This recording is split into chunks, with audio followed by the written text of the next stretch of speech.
Hi there everyone and welcome to Tech Cravers. In today's video we're taking a look at the latest mini handheld from Anbernic, the RG28XX. This handheld has been getting quite a lot of attention from reviewers for being not only small and affordable but also unexpectedly powerful when it comes to emulation performance. With its H700 quad-core ARM Cortex-A53 CPU, it should actually be possible to play N64 and Dreamcast games quite comfortably on it. However, that's not something I plan to do. Due to the small form factor and the lack of an analog joystick, this is purely a machine for older games in my opinion. It's a handheld you can toss in your pocket when you don't know if you might need to kill some time later. But I'm getting ahead of myself. Now let's take a look at the unboxing.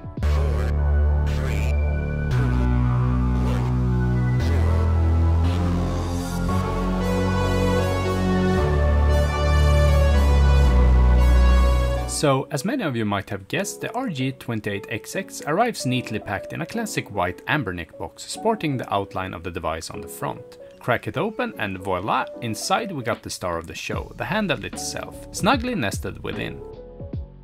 Also in the mix we got a handy quick start guide to get us up and running pronto. And of course, can't forget the trusty USB-C cable for keeping this bad boy charged up. Now let's take a look at what everyone, including myself, is really curious about, the first impressions of the handheld itself. And wow, I have to say that it somewhat surprised me by the size. From the pictures and videos I've seen beforehand, it actually felt a bit larger than it is. And I actually never owned a Game Boy Micro, so I didn't have anything to compare it to in my head. But beyond the size, my first impressions of the design are quite straightforward. It's a very small and cute handheld that I think will appeal to many. The form factor makes it super easy to just grab and go. The Miyoo Mini has long been my favorite handheld for that very reason, but I've also been missing a good horizontal counterpart. And by the way, the color scheme is superb. And I absolutely love the light purple buttons contrasting with the creamy white shell. Speaking of colors, I received the white one from today's sponsors, my friends over at Elite NXT. However, if you prefer a different color, Anbernic offers the RG28XX in 4 different designs: SOS Orange, Grey, White like the one I'm reviewing, and Transparent Black. You can also choose between the 64GB and 128GB version, priced at $69 or $79 respectively. But right now, with the promo code ARG, you can get 10% off your order when placing an order today. Of course, I'll include a link where you can order it in the video description. The RG28XX is a very small handheld, and just to give you an idea, I'm going to place it here next to my Odin 2, although these two handhelds aren't really comparable in any way. Well, except maybe for their thickness, where the RG28XX is about as thick as the thinnest part of an Odin 2. A somewhat fairer comparison is with the Miyoo Mini Plus and the Miyoo Mini, the two most popular mini handhelds up until now. I haven't got the Miyoo Mini 830 yet, but that's definitely going to be the best competitor to compare it with. Speaking of which, make sure you're subscribed to the channel so you don't miss out on upcoming content like this. And while you're at it, why not leave a thumbs up too? It would really make my day.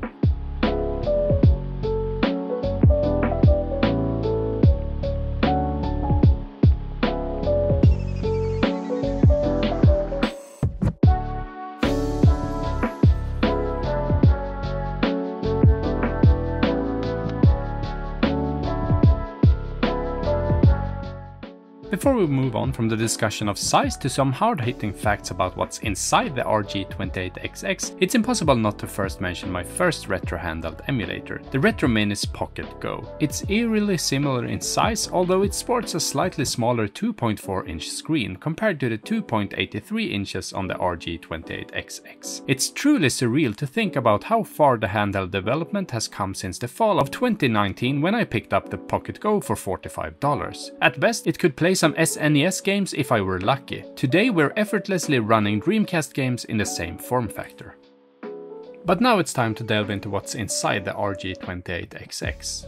To start with, it's built around the H700 quad-core A53 chipset clocked at 1.5 GHz. Paired with that is a Mali G31 MP2 GPU. We have 1GB of LPDDR4 RAM, and for the model I got here, it came with a 64GB micro SD card loaded with games. Remember though, always use your own micro SD card with your own game dumps. By the way, I have a whole video dedicated on how to make your own ROM files, and you should check it out after this video if you haven't seen it already. Anyway, we also have a 2.83-inch IPS display with a resolution of 640 by 480, a single front-facing speaker in the corner, a 3100 mAh battery that should last about 8 hours according to Anbernic, and Anbernic's own software, which is Linux-based, pre-installed.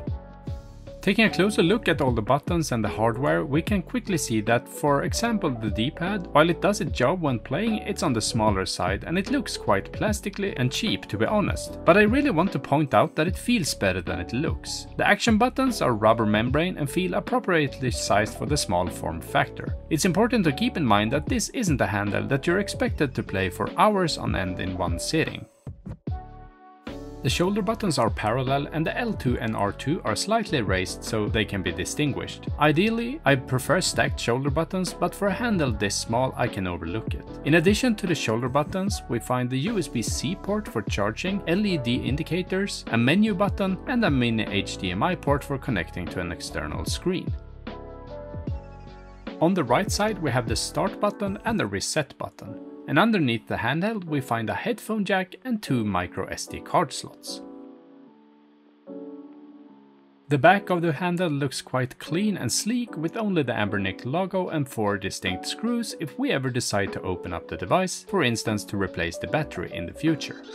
Gaming on the RG28XX is actually a pure delight despite its small form factor. I never experience hand cramps the way I sometimes do when I play on small vertical handhelds like Miyoo Mini, Miyoo Mini Plus or even the RG35XX. It should be noted though that I mostly use the RG28XX as intended for short breaks when I want to kill some time. The resolution of 640 by 480 is perfect for the small screen and it really makes the games look more high resolution than they actually are. And I forgot to mention it when talking about the specifications earlier, but the aspect ratio is 4:3, which makes it absolutely perfect for games like PlayStation, NES and SNES. However, you might need to adjust the settings for, say, Game Boy Advance if you're a hardcore fan and want to play it in native 3:2 aspect ratio. Personally, I don't mind it. In fact, it enhances the experience for me with the image stretched all the way out, but that's just me. Unfortunately, the software experience isn't exactly stellar. Anbernic continue its bad habit of releasing cool handheld with subpar software, hoping the community will develop better software that users can replace the original with.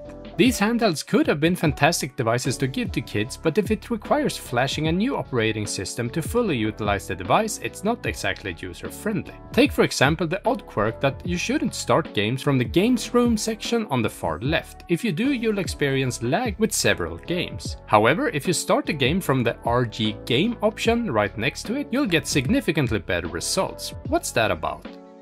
A small consolation is that you have easy access to RetroArch's menu from within the games. Here you can save and load your game states as well as adjust settings such as filters, aspect ratios and more. Overall, the RG28XX is an incredibly charming little handheld. It's powerful enough to easily emulate any old retro game favorites, all the way up to Dreamcast and some PSP games. Naturally, you'll want to stick to games that use the D-pad. The screen is bright and colorful, giving the games the justice they deserve. It may feel a bit budget and unfortunately I sometimes cover the speaker with my thumb while playing. However, if you can live with that and the likelihood that you'll want to replace the operating system as soon as a better release is available, then this money is well spent. The form factor really allows it to fit in any pocket without sacrificing too much in terms of grip and gaming enjoyment. And that's all I have to say about the Anbernic RG28XX for now. Thanks to Elite NXT for the review unit and a huge thank to you for watching this video. Let me know if you liked it by giving it a thumbs up and commenting down below with your thoughts on this small form factor. Is it something for you? Remember to subscribe to my channel if you haven't already for more videos like this in the future. See you in the next one. TechTravers out.